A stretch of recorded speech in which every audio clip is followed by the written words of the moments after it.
Hi, this is David with EV World News. We're talking about electric vehicles, green energy, and the stock markets.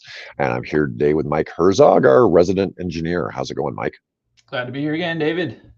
Well, this will be my second broadcast with what's probably COVID.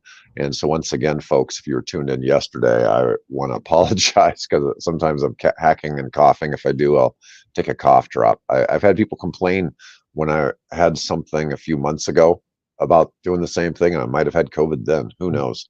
But anyways, so first off, let's talk about what's going on with solar storage. So you and I are aware of the fact that, people are always like, well, the sun doesn't shine 24 hours a day, right?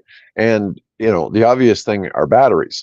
But I don't think people realize how big some of these batteries and battery farms are getting. People think about like a car battery or a bigger one for, an EV battery or something like that. But these things are like shipping container size. The rule of thumb we've always used is about a megawatt per shipping container. So Okay. make a dent in anywhere. I mean, you are putting in shipping containers. That's a 40-foot container, right? Yep. 40-foot container. Big old container. And, when you're talking that, most of these ones I've seen are, dozens, if not more, shipping containers. All in these yards storing all this. Well, this first article is solar storage is the best option to meet power demand in Africa. And this is from the CEO of a company called Release. And the combination of solar power and batteries become the most cost-effective and reliable energy solution to address the impacts of climate change, rising oil prices, and associated logistic issues in Africa. Now, one of the things, obviously in Africa, you probably have lots of sunshine, I'm assuming. I'm assuming it's not dark. And, so you've got opportunity there where it's probably very efficient to have solar there. And when you combine that with battery storage, it allows you to have it 24 hours a day. Let's see. Yeah, and what's interesting, this isn't our only article on battery storage today. It's what's fun is like the tie-in is EVs are driving this. I mean, the battery storage spin-off from Tesla might end up being the company. I mean, they're being so effective right now in what they're doing and entering into that market space and driving it in that. So it's interesting to pay attention to that from their perspective. And it's really, when you talk about Africa, when you talk about really remote places, it's kind of a thought exercise from somebody like my perspective, like, hey, we have the US grid. We kind of have to play the hand we're dealt. It's been constructed. It's, I don't know, across the nation, $1 trillion, maybe more than that, of all the infrastructure that's out there. And like we're stuck with it. But if you went to a place like Africa where they don't have an established grid, like, would you design it differently? Knowing that we have this technology, knowing that solar has gotten so much cheaper, knowing that batteries have gotten so much cheaper, like would you build it up from the ground differently and do it in that model of like, why would I run a line from 200 miles away when I can just set batteries and solar panels right next to where it needs to go? And it's those type of questions in these spaces, and it's coming out to be like, yeah, it is more cost effective when you don't have to go cross country for hundreds of miles to connect your power sources to your end load use. So it's efficiency, right? It's efficiency and cost savings and all of that. It's funny you mentioned that about Tesla. I don't think most people even realize, they only think of Tesla as a car company. They never think about the fact of how big they are in energy storage.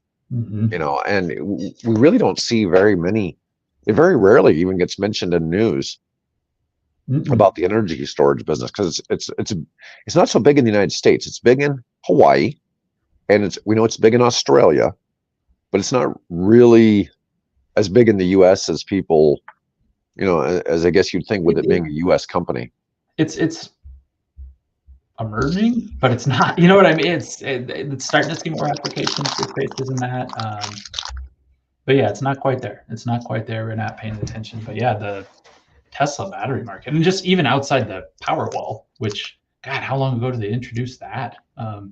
Really one of the first people to say, here's a modular system for your home. Right. We want to couple solar. We want to do all of that. But it's more, they're industrial, commercial type operation spaces in that. Like the battery market's big. It'll be interesting Well, to see too, as we start to see more and more vehicles cycle through their battery life, and hey, it's time for replacement. Yeah, no, that battery doesn't have the energy density anymore to put in a moving vehicle, but God, if you want to go park it in your basement and charge it and discharge it a couple of times a year, or once a week or once a month or anything like that, what a great application for it. well, think about this. Let's say you're the president of some small African country. What are some things you want for your population? You probably want food independence from your neighbors. You want to be able to feed the people domestically, hopefully, so you don't have to depend on one of the surrounding countries or importing everything. You want to have energy independence, and battery storage and solar really solve at least one of those. And I've seen combinations of solar and ways to water crops.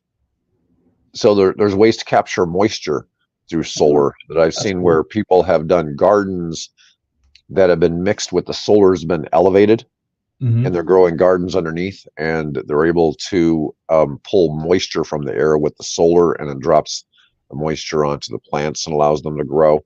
I'm not sure exactly how that works, but It's agrovoltaics it's a big thing. Right, we're in the Midwest, and that's starting to become a big one of restoring habitat, pollinator habitat, even to like grazing ground for livestock, where it's yeah, if you space these out just a little bit further, it's livestock's going to graze under that, and they're going to sit under it because it's shade underneath right. there on the hot days. Oh, I guess that's a pretty good point. So that one was about Africa. We've got another one. An Australian developer reveals plans for a 3.4 gigawatt hour battery project. 850 megawatts, 3,400 megawatt hours. Battery energy storage in southeast Queensland to help soak up excess solar energy and stabilize the grid supply and demand during peak hours. I know Australia has actually had so much solar in some areas that they're trying to figure out how to give it away, because they're actually getting too much energy from solar. Yep, they went that direction a while ago, and Australia's an interesting case because it's obviously a developed nation. It's real rural. Once you get beyond the coasts, there's Right. not a lot connecting some of those communities. So they've looked at renewables and battery storage. They've actually been looking at that for quite a while, because then some of those economics work out of like, well, if I don't have to build this giant line, I all of a sudden have a lot of money in my pocket to play with for implementing some of these other solutions that might be effective. So yeah, they're just the nature of their geography and how much wide open space there is in the middle of the country. It's actually can play out there and be effective more so than it might be in the US. Kind of wanted to show what this battery storage would look like. This is a rendering, and look at all of the containers. Well, it's like 850 megawatts. I mean, you need about 850 of them. Just a quick rule of thumb. Wow. That's a lot of shipping containers to keep track of, huh? Let's see if they're saying where the energy is, or the batteries are coming from. So it's the Bremer Battery Project. It's 4-hour battery energy storage system. I guess that makes sense. 850 megawatts, so hold that much for 4 hours. Queensland is home to 1 million rooftop solar installations. Wow. The state government is targeting 70% renewable by 2032 and 80% by 2035 as it transitions from reliance on coal-fired power. Let's see. Grid scale batteries are necessary. Let's see what else we've got here. Doesn't say where the batteries are actually coming from. I'm always curious where those are being manufactured, because you could certainly manufacture them down there in Australia. So Australia is one of the biggest sources of lithium mining. Yeah, makes sense. Yeah. You know what's funny is I don't think lithium is really that. It's certainly not a rare mineral. It's just that it's not really mined in a lot of places. No, And it's so, not one of those real exotic, that is found in bizarre locations across the planet. It's fairly ubiquitous. It's just, yeah, I don't go after it as much. Yeah, cobalt is one of the ones that's not available in as many places, for instance. All right, let's see here. So we're going to discuss this article from Reuters that's about big truck makers bet on hydrogen. Now, I'm not real sure. I didn't dig into this article at all. There's something that saw yesterday, but to extend combustion engine life. So some of the biggest truck makers, including Volvo and MAN, are reworking combustion engines to run on low emission hydrogen instead of diesel. A quicker, low-cost fix to their energy transition challenge may give the dying technology a fresh lease of life. This is kind of interesting. So somehow they're going to make the diesel burn hydrogen. I am not a combustion person, so I have no idea how that works. Yeah. So anyways, I'm trying to see if it really gets into this.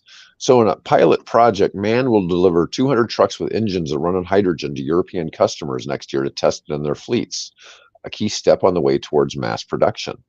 Truck makers are investing in developing hydrogen fuel cells. They say there's room for both technologies to exist side by side for different vehicle types and uses. Volvo says it'll have hydrogen fuel cell trucks commercially available, and is planning customer tests of hydrogen combustion engine models starting in 26.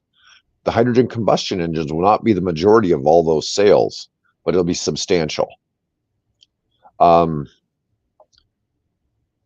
The company already provides fueling systems for 6,000 combustion engine trucks in Europe that run on natural gas or biogas that can be easily adapted to hydrogen. That was going to be my follow-up question. Like, where's the hydrogen coming from? But if they already have a natural gas infrastructure, maybe it's not too bad to add hydrogen to that. Yeah, we're not going to call this clean hydrogen. Yeah, but it's going to come as a natural gas byproduct. Yeah. You know what? It's kind of wild to see some of this. I mean, there's so many efforts to really make hydrogen come to market, and it just seems tough because hydrogen is a storage of energy, right? It's not quite the same as regular fuel that has the energy in it. So I'm just always kind of wondering. I keep thinking, hydrogen's sort of dead, and then I see more articles like this, and these companies are dumping a lot of money into hydrogen production, and it doesn't seem like it's going to go anywhere in the car space, but in the big truck space. I agree. I think, but maybe trucks. Maybe it is the semi space or big rigs that's going to do it. Maybe I don't know enough about it. I wish I did. Better energy density, better torque, better horsepower, more long lasting, which you've mentioned forever. I mean, that's the one thing EVs don't do well is tow. Right. So maybe hydrogen solves that. So it's a piece of the puzzle, for that type of vehicle. I had somebody commenting on the reason why the Chevys are so much better at towing, why they're pickup trucks. And they're saying it's because of the gigantic batteries. So, but for some reason, those gigantic 205 kilowatt hour batteries or 220 kilowatt hour batteries that they're putting in the Chevy trucks still don't give them a crazy range without towing. But they do make them the most efficient at towing. So maybe there's something to that, Maybe it is. Maybe it's a chemistry thing. Within that battery, it's not. It's great at a punch, but it's not great over time. I don't know. Yeah, there's some reason why the Chevy trucks, have that advantage, and a lot of it probably is that bigger battery. I mean, you think about how much. Well, and I realize battery costs are coming down, but damn, that's still a lot of battery to pay for going into those trucks. Yeah. All right, let's talk about one of our favorite warlords. Okay. Oh, David. Oh boy. Oh man, it's always there's some bizarre people in the world. So Elon Musk denies sending a Cybertruck to Ramzan Kadyrov. So here's a picture of the Chechen warlord driving a Cybertruck. This could be AI, but I assume it's not. Oh, I'm Okay. sure he got his hands on one. I'm sure he Yeah. got his hands on one. I mean, we had a video a while back where two Cybertrucks got stuck at a port in one of the Baltic states that were trying to be exported into Russia or Belarus, and they were seized by, you know, government officials or something. And so this doesn't really surprise him, but so um, there was footage of Ramzan Kadyrov driving a Cybertruck in Grozny, Chechnya, and the video's poster, who was a former advisor to Ukrainian internal affairs, claimed the Cybertruck was sent to Kadyrov by Elon Musk. The statement and video went viral and controversial on social media. The Cybertruck shown also showed a machine gun mounted on its bed. So, oh God, let's see if it'll just play.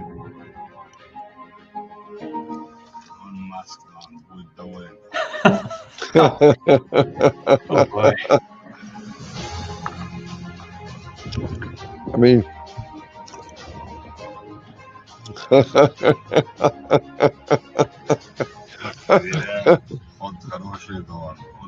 when you're the leader of Chechnya, I suppose you get to drive around with a machine gun on the back of your truck. right. It's just, and nobody's gonna say anything.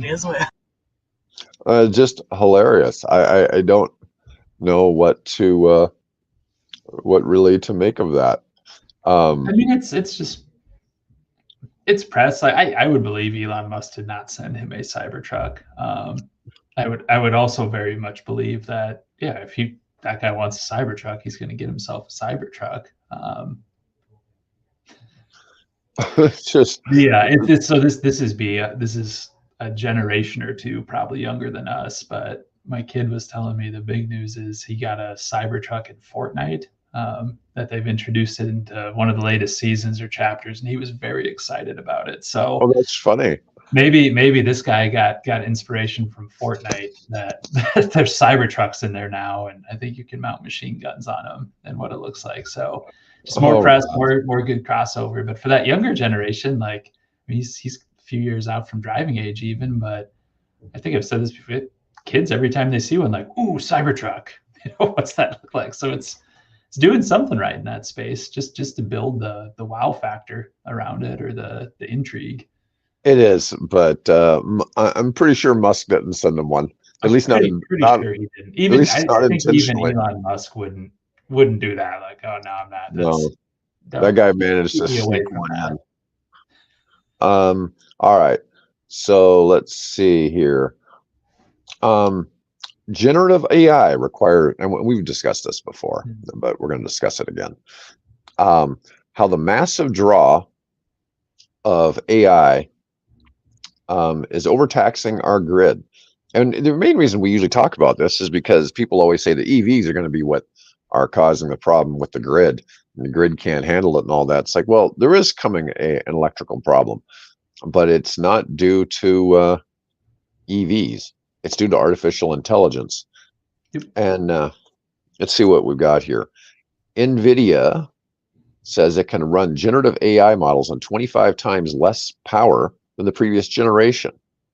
Now, I've seen some attempts in light speed computing and quantum computing and things like this to really bring down the energy load of what's going on, but it's really, I don't know how close we really are to bringing those to market. You know, they're all still a ways off, and usually anything that's really majorly advanced in the world of computing usually goes to the NSA first, and the NSA doesn't have it yet. So yeah, so anyway, yeah, so anyways, it's just crazy to think. It's the amount, it's the demand. I don't know the number, but I mean, just the calculation of doing a basic Google search versus doing a AI component to that, of it's exponential. I mean, it's through 10x. It's 10x. Is it 10x? I mean, it's insane what that's doing. And gosh, somebody articulated it really well, where they basically said like, why is the state of California asking me to turn down my air conditioner or turn it up when some joker next door is Googling like, make me a picture of a duck in a funny hat. Like, why do I have to turn my AC down when that person's using all of the power that I'm freeing up on the grid? So it'll have its time and place. I think that AI space is still so not figured out, of how it can be used, or who the right way to use it, or for lack of a better phrase, how all that fits together. It's still going to be figured out. But left unregulated, just keep adding. It's going to kill the grid. And this was interesting. Kill the grid, period. Yeah. Estimates in 2019 found training one large language model produced as much CO2 as the entire lifetime of 5 gas-powered cars. I don't know exactly what a large language model encompasses. I think that's a big deal. Like that's one of the steps they have to take. So the fact that it like 5 cars, like maybe I'll buy that. It's more the day to day. There's 330 million Americans out there Googling or doing AI. Like what is that incremental addition to it? Greenhouse gas emissions rose 50% from 2019 to 23, a 4-year period, in part because of data center energy consumption. Google says its data centers are 1.8 times as energy efficient as a typical data center. Microsoft's emissions rose nearly 30% in a 4-year period from 2020 to 2024, also due in part to data centers. In Kansas City, where Meta is building an AI-focused data center, power needs are so high, it plans to close a coal-fired power plant being put on hold. See Omaha, Nebraska. Yeah. It is interesting to see some of this, and it's like, it's like people always say, well, it takes 100 pounds of coal to power that Tesla. It's like, well, that's a full charge, but yes, that's correct. But wait till you see what it's doing for AI. Yeah. For a fleeting non I don't want to say non-useful, but just a temporary thing out there that you wanted to go see. It's a big deal. So this is one of the issues that grid has, totally, where it's a lot of new load, insane amounts of load. Like a new car manufacturing plant, is maybe 50 to 100 megawatts. And I'm talking like, this is the big ones that go in. These data centers, like, well, we'll take 300 megawatts. And if you can spare it, 500 would be even better. And it's just, how the hell does that consume so much power when traditional manufacturing is just a fraction of it anymore? So they are going out, and anywhere they can squeeze in, they're trying to put these facilities in and shopping around and moving around just because their demand is so high. I know with like Missouri generates and sells a lot of power to surrounding states, but they have a lot of closed up legacy manufacturing facilities where they around the state that closed up, where they already have infrastructure built. And so I'm sure they're trying to attract data centers there, because I know when I was looking 100%. At helping a Bitcoin mining farm find places, they were trying to show us places where we could potentially locate in Missouri. And it was interesting because some of them were even underground. And, so there was other advantage, because obviously underground, it's much cooler. Yep. And, which is it's your cost, right? So much of it's cooling and climate control. Right. And that's such a big part of it. But let's see. NVIDIA's headquarters was visible from the roof. I'm trying to see what this was. There's a slowdown in Northern California due to lack of availability of power from utilities here in this area. Well, I would think it would be really hard to put any kind of data center in California, period, because they're struggling. They're struggling with population. Chunks, absolutely not. Absolutely not. I mean, they're still trying to get things under control. And I see much more investment has been headed into trying to figure out fusion reactors and things like that to bring cheaper nuclear power online. But you and I have talked about how that's not the cheapest thing going. It's tough. I personally think it's a long-term solution. I'd love to see more of that develop, but on the same hand, it's the safety factors of it are just insane. Here's this picture is a data center in Phoenix using 176 megawatts. And it really doesn't look that big. But no, that's tiny. It's tiny. They'll cluster some of them in some cases where you'll have an Amazon next to a Google, next to a Facebook, next to a new player coming into the data storage space, the server farm space, and they'll put those together. And the density of load in these small places, it's a city. I mean, you're building a city within a city in some of these cases, and it just grid wasn't made for that. It was not made for that. It was planned for just here's how cities grow. Here's how population grows. Here's how we can expect to run some of that out. So it's a challenge. And maybe the punchline is what you started with. It ain't EVs. Like EVs are not what's going to strain the grid. I mean, they're coming on in 5 kilowatt chunks, and these are coming in 500 megawatt chunks. Here's kind of something else interesting. So we've been talking about electricity. They also require 4.2 billion to 6.6 billion cubic meters of water withdrawal by 2027 to stay cool. That's about the equivalent of half of the United Kingdom. Wow. Water usage. Yeah, it's just kind of funny. And everybody is worried about AI being energy intensive. We can solve that when we get off our ass and stop being such idiots about nuclear, right? That's solvable. Water is the fundamental limiting factor to what is coming in terms of AI. I don't know. I mean, you have to have water to cool down. I'm biased towards the electricity point, but the water element, that's really interesting. It's really, I don't know. Musk talked about this a while back, and he was saying that starting next year, there's, you're going to just see that places just aren't simply going to have the power. Like we're going to have massive problems with power next year, all because all these data centers keep trying to come online. And I don't know how they're going to address that, because if you're in that business, it's all regulated. So for those big ones, they all have to go through processes, and that's one of the issue of.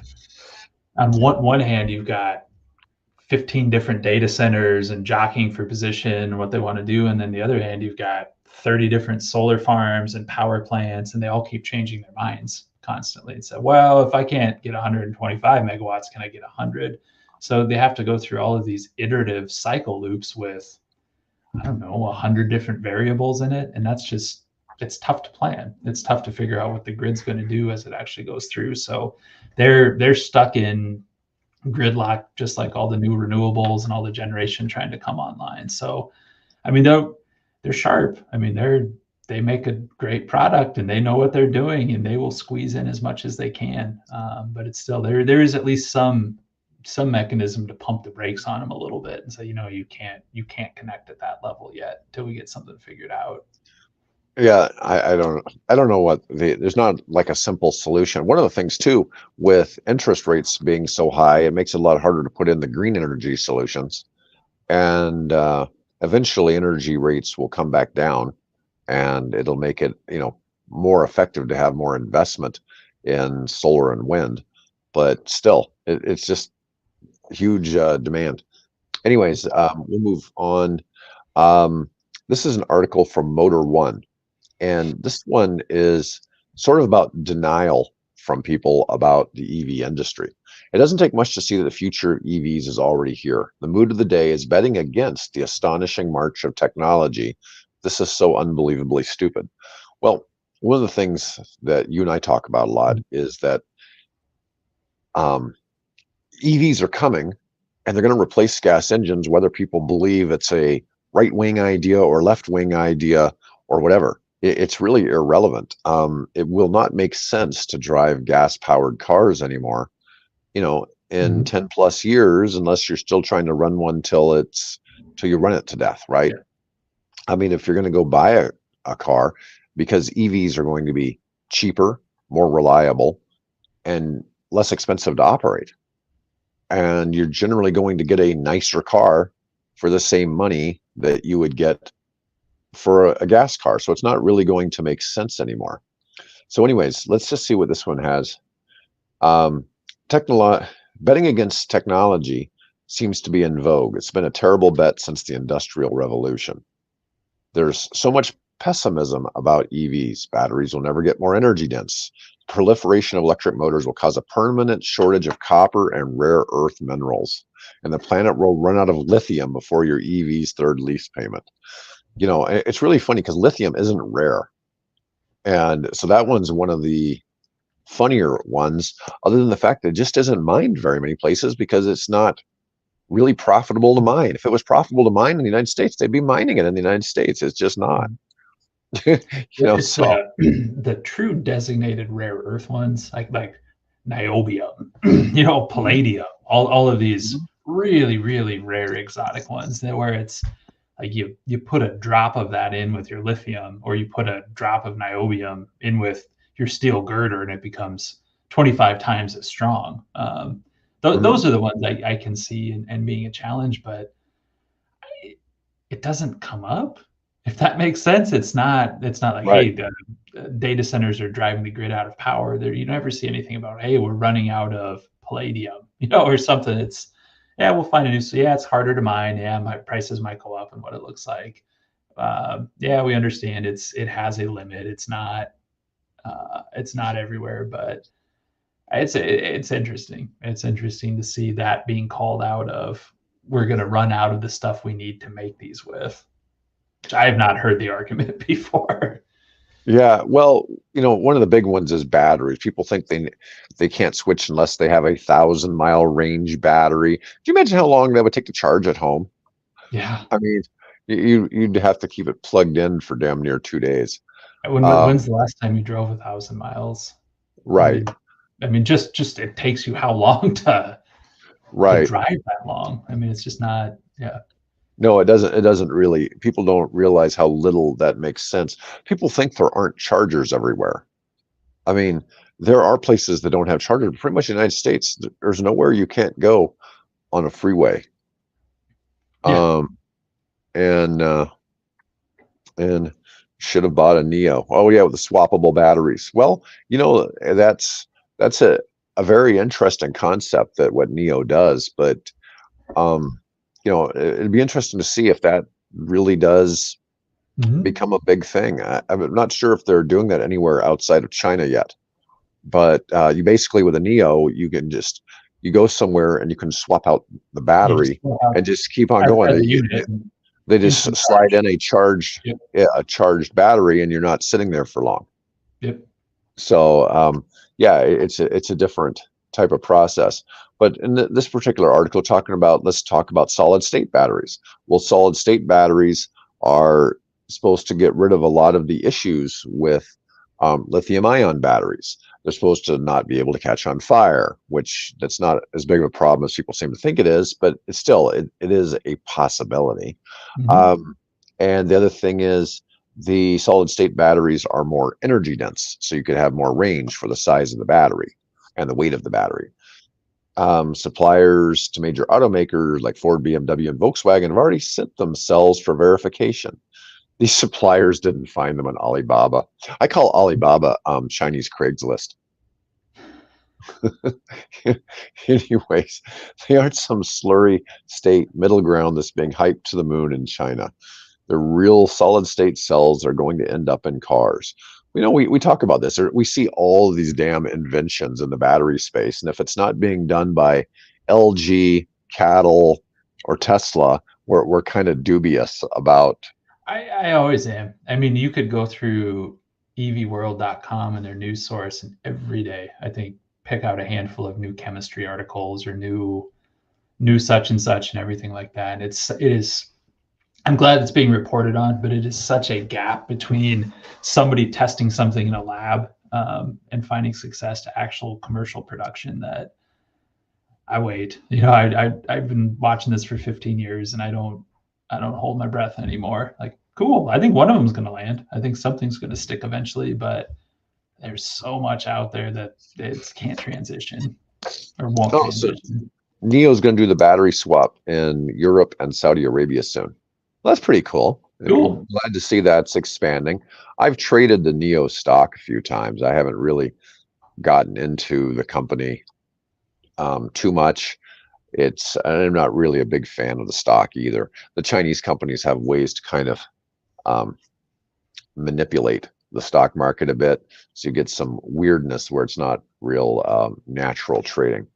Anyways, so let's go back to our article. But this talking about solid state cells offer a far lower internal resistance, which means lower heating under load. Reduced cooling means you can simplify the battery pack construction. And it talks about the Hummer EV's 3,000-pound battery pack, which is that 205 kilowatt hour battery pack, is only actually 1,730 pounds of battery cells. The rest is cooling passages, electronics, and structural components. It says it's 212 kilowatt hours. Even if it was full of solid state batteries, it'd be entirely different. It would have 390 kilowatt hours. So they're saying basically if you took the weight and space they're using right now for lithium-ion and it's solid state, you'd get close to double in the range. I would say there's solid state that have up to 390 kilowatt hours, or they have 390 watt hours per kilogram. So, so it would equate to a 306 kilowatt hour pack, nearly a third more.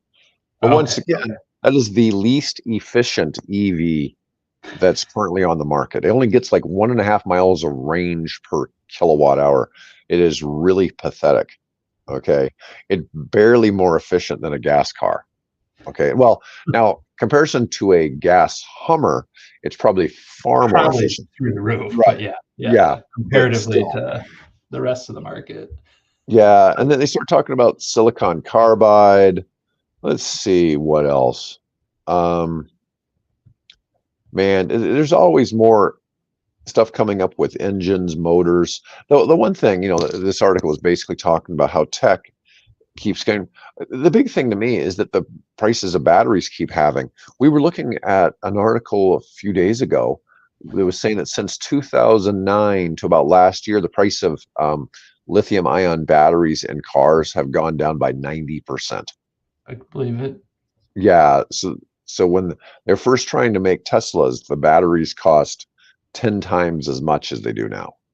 I mean, that is just nuts to think about how much of I want to say they got the batteries were 80% of costs, back in 2012, 2014 or something. And I always point back, like, people did it on purpose. Like, people funded that research. People went in, people said, hey, this is our biggest cost item or our biggest unknown. Like, let's make it better. So it's not an accident. I mean, people said we want to improve this and put dollars against it, and that's the result. And now that's why this market is here to stay. That's why not acknowledging that EVs are kind of the future. Like, well, no, all the complaints, all the issues people had a decade ago, they've addressed pretty well and continue to address. Oh yeah. You think about this. So Lucid Air has been made now with a recent software update. It gets 5 miles per kilowatt hour. Wow. It's 3 times as efficient as that Hummer. Mm-hmm. Okay. And the Lucid Air has a 500-mile range. They have a 100 kilowatt hour battery and a 500-mile range. And so that's currently the longest range EV out there that's mass produced. But it's just, kind of nuts to see that. Anyways, I'm going to go out and look at getting a Cybertruck so I can mount my PPK air defense, gun on the back of it. Yeah, make sure to pre-order with that. Pre-order for the mounts in the back. Yeah. I wonder if Tesla offers that. Yeah, because there's got to be a special mount for that. So anyways, it seems like an important option. Anyways, well, folks, appreciate y'all tuning in, and that's all we had for today. Mike will be back with us next week. Sounds great. See you then. All right, good.